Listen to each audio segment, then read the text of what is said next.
እግዚአብሔር በዚህ አለ ህልውናው ይሰማኛል መገኘት ሃልዎት ይህንን ቤት በክብር ሞልቶት ትልቅ ነህ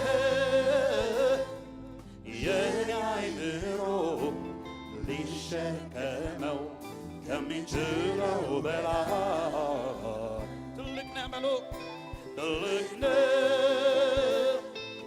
የኔ አእምሮ ሊሸከመው ከሚችለው በላይ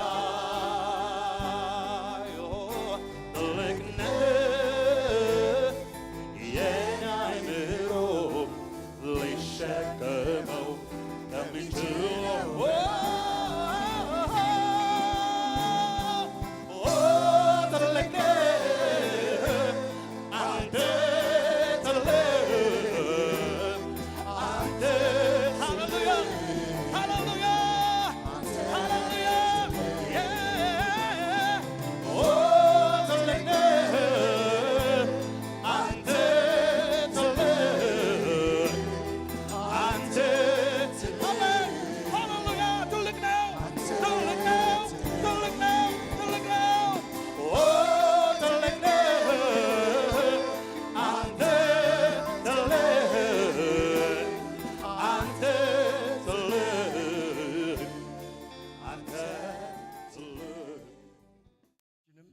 የሉቃስን ወንጌል ምዕራፍ 23 ከቁጥር 32 ጀምሮ ያለውን ክፍል አውጥተን እንመለከትና ከዛ አብረን እንጸልያለን። የእግዚአብሔር ቃል እንደዚህ ይላል። ሌሎችም ሁለት ክፉ አድራጊዎች ደግሞ ከእርሱ ጋር ይገድሉ ዘንድ ወሰዱ። ቀራንዮም ወደሚባል ስፍራ በደረሱ ጊዜ በዚያ እርሱን ክፉ አድራጊዎችንም አንዱን በቀኝ ሁለተኛውንም በግራ ሰቀሉ። ኢየሱስም አባት ሆይ የሚያደርጉትን አያውቁምና ይቅር በላቸው አለ። ልብሱንም ተካፍለው ዕጣ ተጣጣሉበት። ሕዝቡም ቆመው ይመለከቱ ነበር። መኳንንቱም ደግሞ ሌሎችን አዳነ፣ እርሱ በእግዚአብሔር የተመረጠ ክርስቶስ ከሆነ ራሱን ያድን እያሉ ያፌዙበት ነበር። ጭፍሮችም ደግሞ ወደ እሱ ቀርበው ሆምጣጤ አምጥተው አንተስ የይሁዳ ንጉሥ ከሆንክ ራስህን አድን እያሉ ይዘብቱበት ነበር። ይህ የአይሁድ ንጉሥ ነው ተብሎ በግሪክና በዕብራይስጥ በሮማይስጥም ፊደል የተጻፈ ጽሕፈት ደግሞ በራሱ ላይ ነበረ። ከተሰቀሉትም ከክፉዎች አድራጊዎች አንዱ አንተስ ክርስቶስ አይደለህምን? ራስህንና እኛን አድን ብሎ ሰደበው። ሁለተኛው ግን መልሶ አንተ እንደዚህ ባለ ፍርድ ሳለህ እግዚአብሔርን አትፈራምን? ስላደረግነው የሚገባን እንቀበላለንና በእኛስ እውነተኛ ፍርድ ነው። ይህ ግን ምንም ክፉ አላደረገም ብሎ ገሰጸው። ኢየሱስንም ጌታ ሆይ በመንግሥትህ በመጣህ ጊዜ አስበኝ አለው።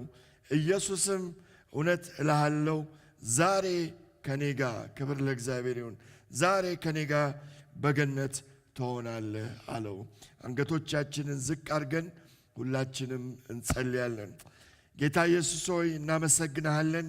እረኛችን፣ አዳኛችን፣ መድኃኒት የሆንከን የዛሬ 2000 ዓመት በመስቀል ላይ ለእኛ የዋልክ ዛሬ ግን ፍቅርህ እንደዚሁም ለዘላለም እውነት የሆነ በልባችን የሚነድ የሚቃጠል ጌታ ሆይ ፍቅርህን የሰጠህን ያስጠጋህን ቤተሰብ ያደረግከን ልጆች ያልከን የሰበሰብከን ስምህ ለዘላለም ብሩክ ይሁን። ጌታ ሆይ ዓላማችን አንድ ነው፣ መንገዳችን አንድ ነው፣ ሐሳባችን አንድ ነው። እሱም አንተን እንድናውቅና እንድንወድ እንድንከተልህ የዘላለም አባት እግዚአብሔር ሆይ እንድትረዳን በኢየሱስ ስም እኔ ጸልያለሁ። የሚያደርጉትን አያውቁምና ይቅር በላቸው። በመስቀል ላይ ሆነ ይህንን ጸሎት ጸለይክ።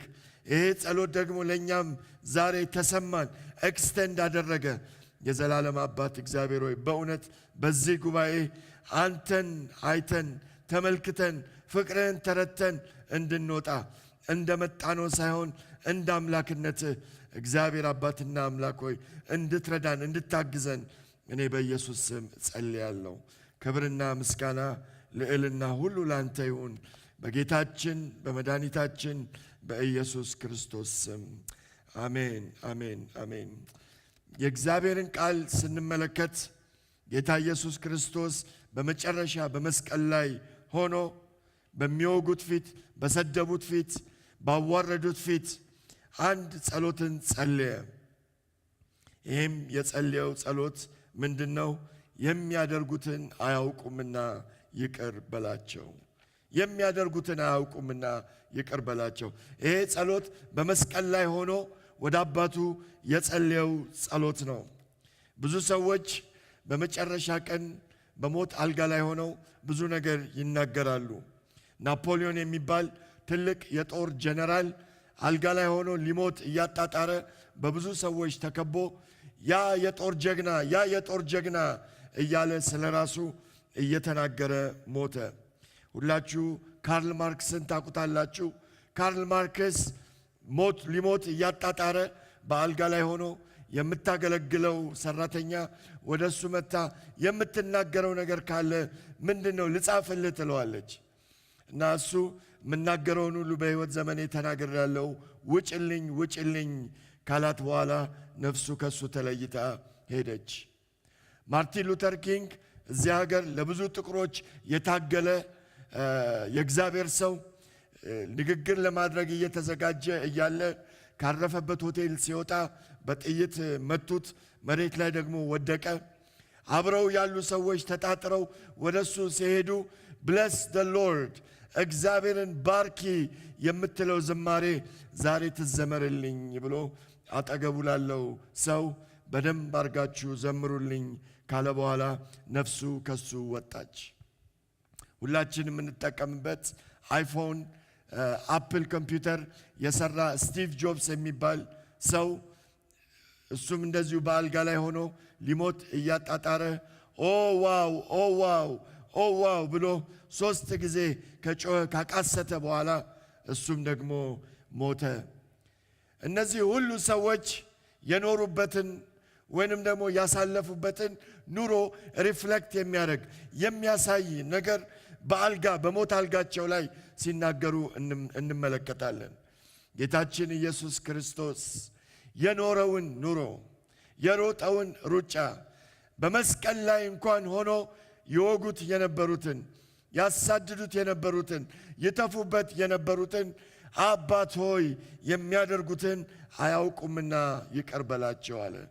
ይቅር በላቸው። ይህንን ያለው በመስቀል ላይ ሆኖ ነው። የሮማውያን መስቀል 3 ዓላማ ነው ያለው። አንደኛው ዓላማ መግደል ነው። ለመግደል የተዘጋጀ ነው። ሰው ከትልቅ የመኪና አደጋ ሊተርፍ ይችላል። ተረፍክ ብሎ ያወራል። ሰው ከከባድ በሽታ ከካንሰር፣ ከተለያየ ደዌ ሊድን አይችልም ከሚባልበት ነገር ሊድን ደግሞ ይችላል። ማንም ሰው ግን ከሮማውያን መስቀል ድኖ አያውቅም። ሰው መስቀል ላይ ከወጣ ይሞታል። ለዚህም ነው ይዘብቱበት የነበሩ ሰዎች አንተ ልዑል ከሆንክ አምላክ ከሆንክ መሲህ ከሆንክ ከመስቀል ላይ ውረድ እያሉ ይሳለቁበት ነበረ። ማንም መውረድ አይችልም ከዛ ቦታ። እሱ ብቻ አይደለም፣ የሮማውያን መስቀል መግደል ብቻ አይደለም፣ ለማሰቃየት ደግሞ የተዘጋጀ መስቀል ነው። ለማሰቃየት አይሁዶች ሰው ሲገሉ ከከተማ ያወጡና አንድ ጊዜ ቶሎ እንዲሞት ተብሎ በድንጋይ ናዳ ከወረደበት በኋላ ይሞታል። ሮማውያን ግን መስቀልን ሲሰሩ ሲያዘጋጁ ያ ሰው መስቀል ላይ የወጣው ሰው ተሰቃይቶ እንዲሞት መጽሐፍ ቅዱስ እንደሚነግረን ጌታ ኢየሱስ ከጠዋት 9 ሰዓት ወይንም ከጠዋቱ 3 ሰዓት ጀምሮ እስከ ከሰዓት ድረስ እስከ 3 ሰዓት ማታ ድረስ ወይንም ከምሳ በኋላ አልፎ ቀኑን በሙሉ መስቀል ላይ እንደነበር የእግዚአብሔር ቃል ይናገራል። መስቀል ላይ ነው የዋለው፣ በስቃይ ነው የዋለው። እና ሮማውያን መስቀል ላይ ሰው ሲሰቅሉ በእጅ መካከል በሁለቱ አጥንቶች መካከል ባለው ሚስማር አስገብተው ያንን ሰው ይሰቅሉታል፣ ያንጠለጥሉታል። ስለዚህ ያ ሰው መስቀል ላይ ሆኖ ትልቅ የሚያቅተው ከተወጋው ቁስል በላይ መተንፈስ አይችልም። ለምንድን ነው? ሁላችንም ስንተነፍስ አናስተውሎም አናውቀውም እንጂ እንደዚህ ብድግ እያልን ነው የምንተነፍሰው። መሬትን ተደግፈን ነው የምንተነፍሰው። እዚህ ሳምባችን ሲንቀሳቀስ፣ ዳያፍራማችን ሲንቀሳቀስ ገፋ እያደረግን ነው የምንተነፍሰው። መስቀል ላይ ያለ ሰው ግን ከታች የሚደግፈው ምንም ነገር ስለሌለ አንድ ትንፋሽ ለመሳብ የሲቃ ትንፋሽ ነበር የሚስበው። ለዚህ ነው ከጌታ ኢየሱስ ክርስቶስ ጋር አብረው ከተሰቀሉት ጋር እንዳልሞቱ ሲያውቁ ጭናቸውን ሲሰብሩ፣ እግራቸውን ሲሰብሩ መተንፈስ ስለማይችሉ ወዲያው ይሞታሉ። ወደ ጌታ ኢየሱስ ግን ሲመጡ በጦር ደግሞ ወቅተው ቼክ ሲያደርጉት ጌታችን ግን ነፍሱን ለአባቱ አስረክቦ ኦልሬዲ ሞቶ ነበረ፣ የእግዚአብሔር ቃል እንደሚለን። ስለዚህ ያ መስቀል የሚገድል መስቀል ነው። ያ መስቀል የስቃይ መስቀል ነው። ለዚህም ነው ጌታ ኢየሱስ ክርስቶስ በመስቀል ላይ ሆኖ ተጠማው እያለ ያቃሰተው። ሶስተኛ ይሄ መስቀል ግን የውርደትም መስቀል ነው። የውርደት መስቀል ነው። እዚህ ሀገር ሰዎችን ሲገሉ ወይንም ካፒታል ፓኒሽመንት ወንጀለኞችን ሲገሉ ዲግኒቲያቸው ይጠበቅ፣ ማንነታቸው ይጠበቅ ተብሎ ተጣጥበው ተለጫጭተው ልብሳቸው ተስተካክሎ የሚበሉት ምግብ ቀርቦላቸው ከዛ በኋላ ደግሞ መርፌውን ስንወጋ የሞት ሲቃ እንዳይሰማቸው ተብሎ መጀመሪያ የሚያስተኛ መድኃኒት ተወግተው ከዛ ነው የሚገለው መድኃኒት የሚወጓቸው። ለምንድን ነው? ይሄ የሰውን ክብር የሰውን ሕልውና ዲግኒቲ ለመጠበቅ የሚደረግ ነገር ነው። ጌታ ኢየሱስ ክርስቶስን ግን ገፈፉት፣ አዋረዱት። መጽሐፍ ቅዱስ እንደሚል ተሳደቡ፣ ሰደቡት። የዕብራውያን ጸሐፊ ሲናገር እሱ ግን ነውርን ንቆ በፊቱ ስላለው ደግሞ ደስታ፣ ሃሌሉያ፣ ያ ሁሉ ነውር በሱ ላይ እያረፈ እንደምንም ነገር ንቆት ትቶት አባቱን ታዘዘ። ለእኛ ደግሞ መድኃኒት ሆነን፣ ስሙ ይባረክ። በመስቀል ላይ ጌታችን ተሰቅሎ እያለ እታች ልብሱን ይከፋፈላሉ። ፈሪሳውያን፣ ጻፎች፣ ትልልቅ ሰዎች፣ አባቶች ይሳለቃሉ፣ መኳንንት ይሳለቃሉ። ውረድ ከቻልክ ይላሉ። እንደውም ሉቃስ ሲነግረን ሰው ዝም ብሎ ነበር ይላል። ሰው ዝም ያለው ጮሆ ስቀለው ብሎ አዋርዶ ደክሞት ከዛ በኋላ ዝም ብለው መመልከት ጀመሩ። የእግዚአብሔር ቃል እንደሚናገረን ኢየሩሳሌምም መድኃኒቷን አላወቀችም። ሰው ሁሉ መድኃኒቱን አላወቀም፣ አዳኙን አላወቀም። መሲሁን ሰቀሉት። የእግዚአብሔር ቃል ሲናገር እሱ ብቻ አይደለም፣ ሁሉም ኃጢአትን ሰርተዋል፣ የእግዚአብሔር ክብር ደግሞ ጎሏቸዋል ይለናል የእግዚአብሔር ቃል። ሁሉም። ለዚህ ነው በመስቀል ላይ ሆኖ የሚያደርጉትን አያውቁምና ይቅር በላቸው። ሁሉም ኃጢአትን ሰርተዋል። ያ የመስቀል ጩኸት ዛሬም በዴንቨር ተሰማ። ያ የመስቀል ጩኸት በአዲስ አበባ ተሰማ። ያ የመስቀል ጩኸት በዓለም ዙሪያ ሁሉ ተሰማ። የሚያደርጉትን አያውቁም። ብዙ ሰዎች ምን ይላሉ? እኔ አዳምና ሔዋን ብሆን ይላሉ፣ ያንን ፍሬ አልበላም። እኔ እዛ ክርስቶስ የተሰቀለበት ቦታ እዛ ሸንጎ እዛ አደባባይ ቢሆን ስቀለው አልልም ይላሉ። አንድ የእግዚአብሔር ሰው ሲናገር እናንተ አዳምና ሔዋን ብትሆኑ ዛፉ ላይ ትንጠለጠሉ ነበር አለ። ምክንያቱም የኛም አመፃ እንደነሱ ያለ አመፃ ነው። የኛም በደል እንደነሱ ያለ በደል ነው። ለዚህ ነው ጌታ ኢየሱስ ክርስቶስ እኛንም ተመልክቶ የሚያደርጉትን አያውቁም ይቅር በላቸው ብሎ ጸለየ።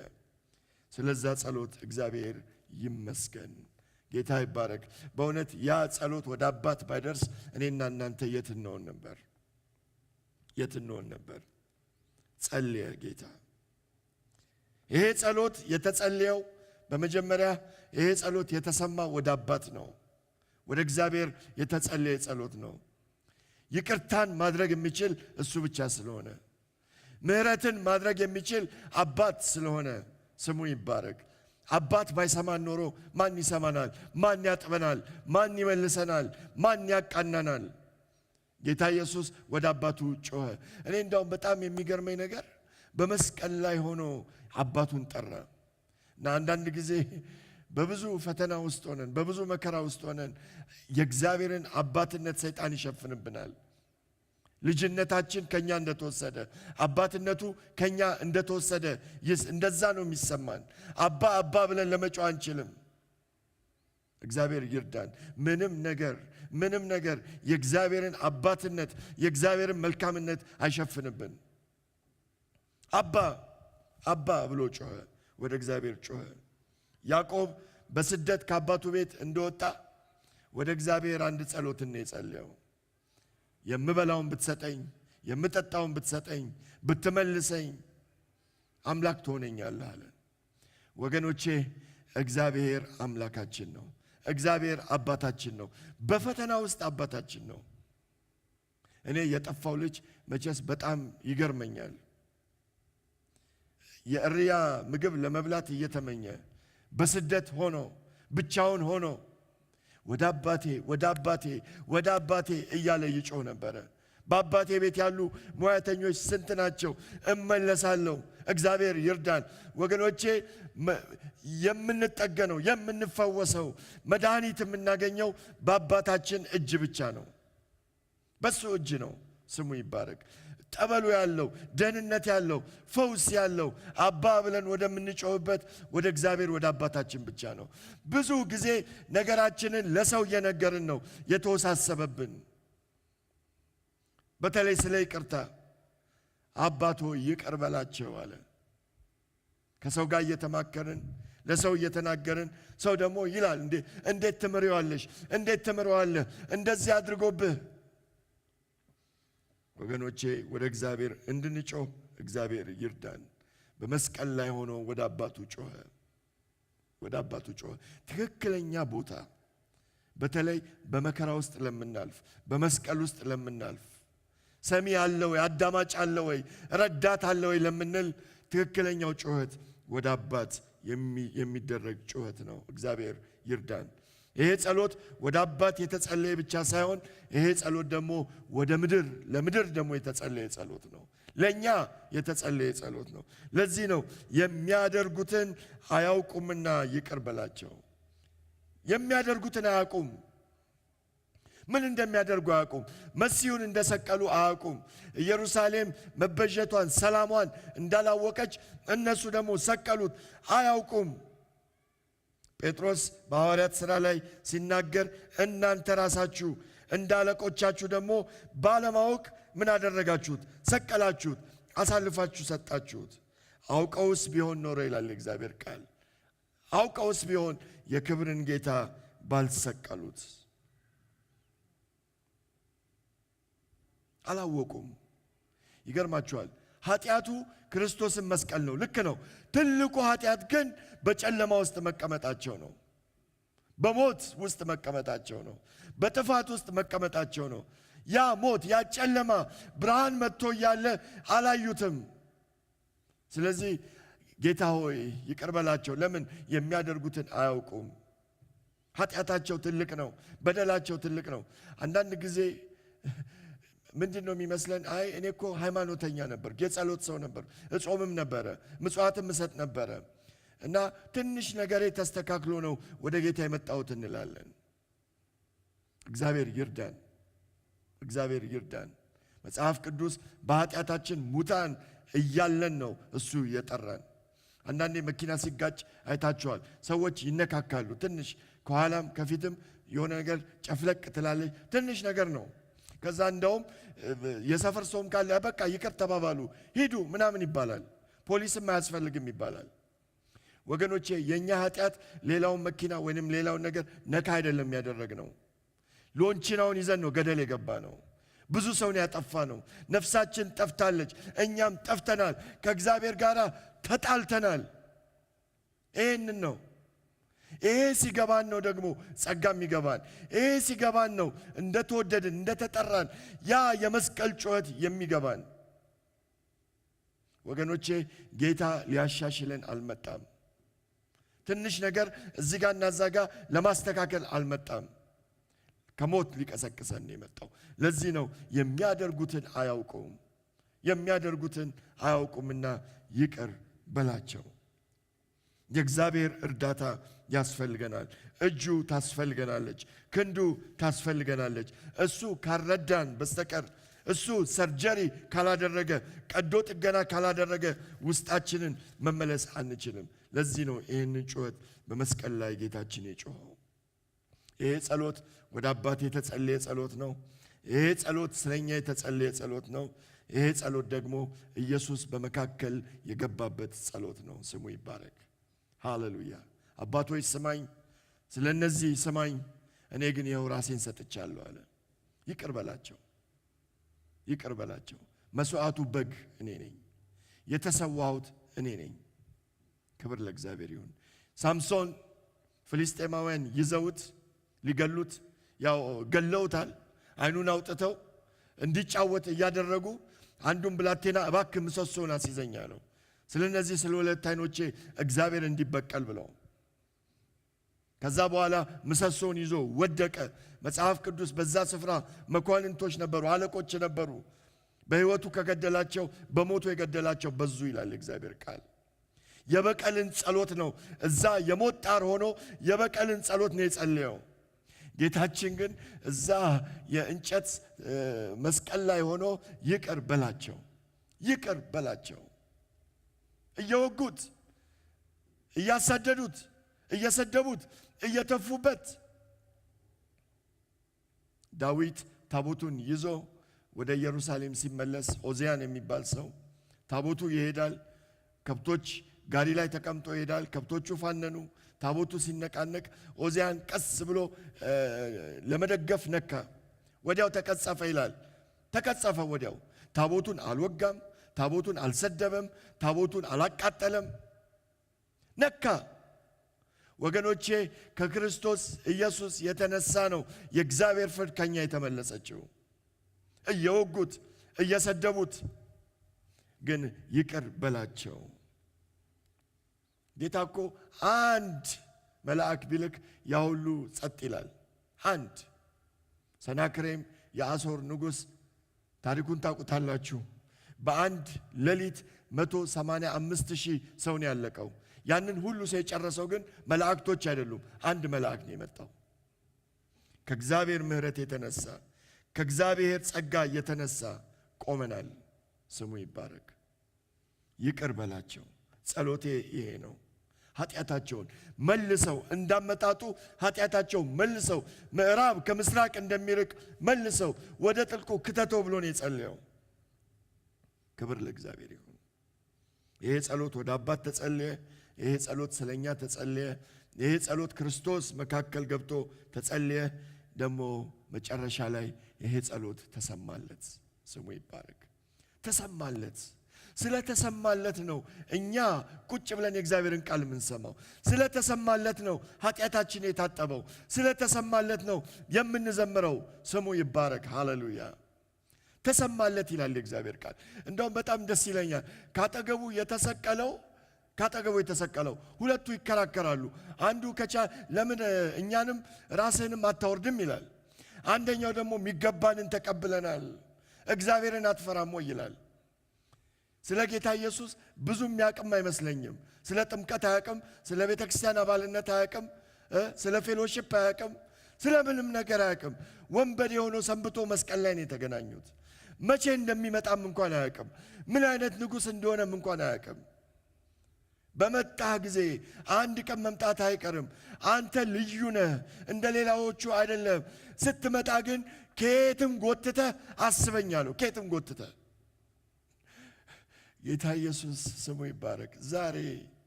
ዛሬ ከኔ ጋር በገነት ትሆናለህ፣ በገነት ትሆናለህ። አሁን ማለቱ ነው። ትንሽ ቆይቶ በኋላ ከኔ ጋር በገነት ትሆናለህ። ጸሎቱ ተሰማለት። በንስሐ የሚመለሱ መጡ። ፊቱን ለሚፈልጉ፣ ጽድቁን ለሚፈልጉ፣ እሱን ለሚፈልጉ መሰብሰብ ጀመሩ። ክብር ለእግዚአብሔር ይሁን። እነዚህ ራሳቸው የወጉት ሚስማር ያቀበሉት ከበዓለ ሃምሳ በኋላ መንፈስ ቅዱስ ወረደ። እነ ጴጥሮስ መስበክ ጀመሩ። 3000 5000 ቤተ ክርስቲያን ተወለደች። ወገኖቼ ቤተ ክርስቲያን በመላእክት አይደለም የተወለደችው፣ በመልካም ሰዎች አይደለም የተወለደችው፣ ጥሩ ሃይማኖተኞች ጽድቅን በሚያደርጉ አይደለም፣ ሲሳደቡ በነበሩ ሰዎች ቤተ ክርስቲያን ተወለደች። እንደውም ሐዋርያት ሥራ ምዕራፍ 6 ላይ ካለቆችም አንዳንዶች አመኑ ይላል። ለምን? ጸሎቱ ተሰማለት። ጸሎቱ ተሰማለት። ተሰበሰብን፣ ተመለስን። ወገኖቼ የይቅርታ ጸሎት ይሰማል። በተለይ ይቅር ማለት ያቃታችሁ ከባድ ነገር ነው። ስማችን ይጠፋል፣ እንጎዳለን፣ እንሰደዳለን። አንዳንዴ በተደጋጋሚ የሚጮኸው ወደ እግዚአብሔር ነው። የሚያረጉትን አያውቁም። እባክህ ይቅር በላቸው፣ ጸጋህን አብዛልኝ። የምህረት ሰዎች አድርገን ፍሬውን እናያለን። ጸለየ። ከዚህ ጸሎት የተነሳ አንድ ቀን ከነገድ፣ ከቋንቋ፣ ከዘር፣ ከትውልድ ነጭ ጥቁር ተሰብስበው በጉን ያመልኩታል፣ ይሰግዱለታል። ክብር ለእግዚአብሔር ይሁን። ለምንድን ነው? በዛ በጣር ጊዜ የሚያደርጉትን አያውቁም። ይቅር በላቸው። ክብር ለእግዚአብሔር ይሁን። ወገኖቼ ይሄ እሱ የጸለየው ጸሎት እኛ ደግሞ የተጠራንበት የተፈወስንበት ጸሎት ነው። እሱ ብቻ ደግሞ ሳይሆን እኛም የምንጸልየው ነው። እስጢፋኖስ ትዝ ይላችኋል። የቤተ ክርስቲያን ዲያቆን፣ እንደውም የቤተ ክርስቲያን ታሪክ የቤተ ክርስቲያን አባቶች ሲናገሩ እጁ ላይ ሊጥ ነበረ ይባላል። እንጀራ ዳቦ ሲጋግር ነው አውጥተው የጎተቱት። እነሱ አንድ ዲያቆን አንድ ምስኪን ሰው አገኘን ብለው ጳውሎስ ልብስ ይዟል እዛ ጋር ሊወግሩት ሲዘጋጁ፣ እሱ ግን በእግዚአብሔር ቃል በእግዚአብሔር መንፈስ ተሞልቷል። ስሙ ይባረክ። ስለዚህ እንደውም ምን አለ? የሚያደርጉትን አያውቁም። የጌታውን ጸሎት ነው የጸለየው። በቃ ይቅር በላቸው፣ ምህረት አድርግላቸው። ወገኖቼ ይሄ በመስቀል ላይ የሰማነው ጸሎት የኛም ጸሎት ነው፣ የኛም ሕይወት ነው። እኛም ምላሽ የምንሰጠው ነገር ነው። መቀጠል አንችልም። በምሬት መቀጠል አንችልም። በቂም መቀጠል አንችልም። መጀመሪያ እኛን ይገለናል፣ ጸጋችንን ይገላል፣ ሩጫችንን ያጠፋብናል። ወገኖቼ ለይቅርታ ትልቁ መድኃኒቱ ኢየሱስን ማየት ነው። በዚህ እንጨርሳለን። ኢየሱስን ማየት ነው። እኛ እኮ ተገፍተንም ተሰድበንም ተበድለንም አምላካችን ፊቱን ከኛ አላዞረም። ከኛ ጋር ነው ያለው። ጌታችን ኢየሱስ ክርስቶስ ግን ያ ሁሉ ስድብ መጀመሪያ ላይ ነግራችኋለሁ፣ የሞት መስቀል፣ የመዋረድ መስቀል፣ የስቃይ መስቀል ላይ ሆኖ እሱ ይባስ ተብሎ አባቱ ፊቱን ከሱ ላይ አዞረ። በዛ ሁሉ ጭንቀት፣ በዛ ሁሉ መከራ፣ በዛ ሁሉ የዓለም ኃጢአት በሙሉ በሱ ላይ እንደውም የእግዚአብሔር ቃል እግዚአብሔር ራሱ ኃጢአት አደረገው። በዛ ሁሉ ውስጥ ሆኖ አባት ሆይ የሚያረጉትን አያውቁም፣ ይቅር በላቸው። ወገኖቼ በምናልፍበት ነገር በሙሉ የእግዚአብሔር ፊት ከኛ ላይ ዞር ብሎ አያውቅም፣ ሊልም አይችልም። እግዚአብሔር ግን ጸጋውን ያብዛልን።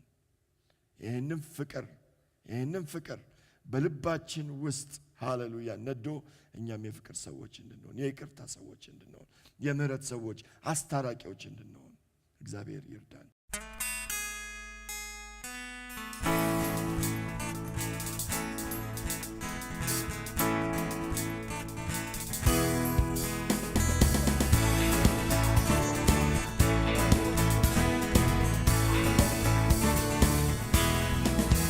እግዚአብሔር በዚህ አለ፣ ህልውናው ይሰማኛል።